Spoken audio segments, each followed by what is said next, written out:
दोस्तों, बिहार का एक ऐसा गांव जहां 300 सालों से भी ज़्यादा जीवन जी चुकी है ऐसी नागिन है जो मुर्दों में भी जान डाल देती है। गांव वालों का तो यहाँ तक कहना है कि जिसकी पूजा से इच्छाधारी नागिन खुश हो गई उसकी ज़िंदगी में हर खुशी आ जाती है। बिहार के बख्तियारपुर में बसा एक ऐसा गाँव जो सिर्फ इस इच्छाधारी नागिन के लिए जाना जाता है। दोस्तों, वीडियो शुरू करने से पहले जो भी महादेव के सच्चे भक्त हैं, हर हर महादेव का जयकारा कमेंट बॉक्स में ज़रूर लगा दें। दोस्तों, बिहार के बख्तियारपुर से करीब 25 किलोमीटर दूर एक जंगल के पास नागिन का एक अनोखा मंदिर है। कहा जाता है कि इस मंदिर की नागिन में इतनी ताकत है कि मरे इंसान में भी जान डाल देती है। ऐसी ही चमत्कारी घटना इसी गांव में रहने वाले 16 साल के राजू के साथ घटित हुई। राजू करीब 14 साल का था तो उस समय एक कारखाने में आग लग जाने के कारण उसके माता पिता की मृत्यु हो गई थी। राजू की एक छोटी बहन थी जो करीब 13 साल की थी और एक छोटा भाई जो कि करीब 8 साल का था। अपने दोनों भाई बहनों की देखभाल की जिम्मेदारी राजू पर ही थी। राजू की बहन अपनी माँ की तरह ही भक्ति भाव में लीन रहा करती थी। वे हर रोज नागिन के मंदिर में अपने भाई की खुशी एवं लंबी उम्र की प्रार्थना करती। कम उम्र में ही राजू एक सेठ के यहाँ कोयला खदान में कार्य करने लग गया। दरअसल उस सेठ का एक मुंशी था जिसकी निगरानी में ही राजू और अन्य मजदूर काम करते थे, परंतु वो मुंशी बहुत लालची किस्म का था। सेठ की नज़रों से बचकर कुछ कोयले की बोरियां वो खुद ही बेच दिया करता था और उससे जो पैसे आते थे उसे अपनी जेब में रख लिया करता था। एक दिन सेठ ने जब खाते पर नजर डाली उसे कुछ गड़बड़ नजर आई और उसने कहा कि कुछ बोरियों की चोरी हो रही है। अगर तुमने पता नहीं लगाया कि गड़बड़ कहाँ है तो मुझसे बुरा कोई नहीं होगा।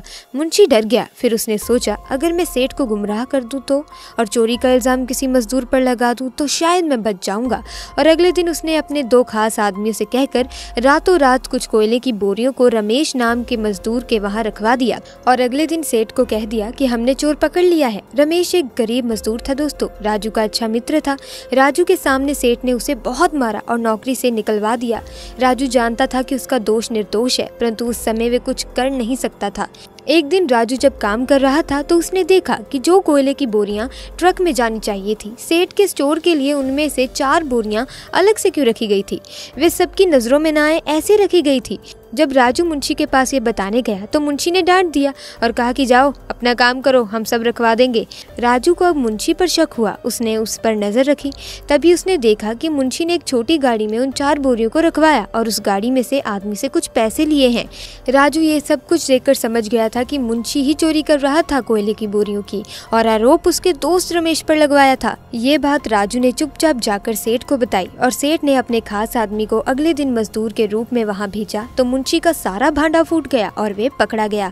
सेठ ने मुंशी से कहा, अगर आज राजू ना होता तो तुम इसी तरह मुझे लूटते चले जाते, और उसे पिटवाया और फिर नौकरी से निकाल दिया। इस तरह राजू ने रमेश का बदला तो ले लिया था, परंतु इधर मुंशी ने अब राजू से बदला लेने की ठान ली थी।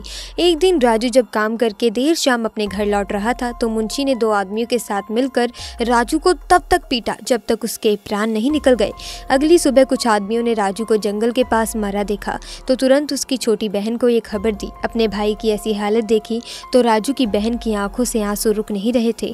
पहले माँ बाप उससे छीन लिए, अब उसका बड़ा भाई भी। अपने भाई को लेकर नागिन के मंदिर जा पहुंची उसकी बहन और प्रार्थना करते हुए बोली, मेरे माँ बाप के बाद मेरा बड़ा भाई सब कुछ था, लेकिन तुमने उसे भी छीन लिया। हे नागिन, मैं अपने भाई के लिए तुमसे रोज प्रार्थना करती थी, अगर तुम सच में हो तो मेरे भाई को जीवन दान दे दो, नहीं तो मैं भी तुम्हारे मंदिर में अपने प्राण त्याग दूंगी।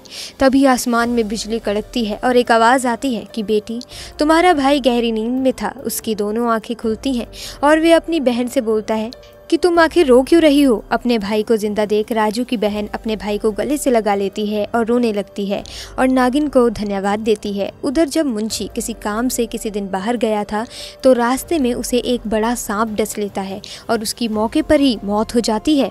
दोस्तों, कहते हैं कि राजू के साथ घटित यह घटना न केवल बख्तियार गांव में बल्कि आसपास के गांव में भी फैल गई थी, जिसके बाद लोगों के बीच नागिन के मंदिर के लिए भावना और भी ज़्यादा अधिक हो गई। आज भी दूर दूर से लोग नागिन के दर्शन करने के लिए आते हैं और अपनी मन्नतों का धागा बांधते हैं। तो दोस्तों, ये थी वो नागिन जो मरे लोगों में भी जान डाल देती है। दोस्तों, तो आपको ये घटना कैसी लगी? मुझे उम्मीद है कि आपको ये चमत्कारी घटना बहुत ही आश्चर्यजनक लगी होगी और बहुत ही अच्छी लगी होगी। अगर हाँ तो सच्चे मन से कमेंट बॉक्स में हर हर महादेव का जयकारा ज़रूर लगाएं और साथ ही वीडियो को लाइक और चैनल को सब्सक्राइब कर दें ताकि आपको ऐसी ही चमत्कारी घटनाएं सुनने को मिलती रहे। मिलेंगे दोस्तों अगली वीडियो में नई जानकारी के साथ। तब तक के लिए आपका बहुत बहुत धन्यवाद।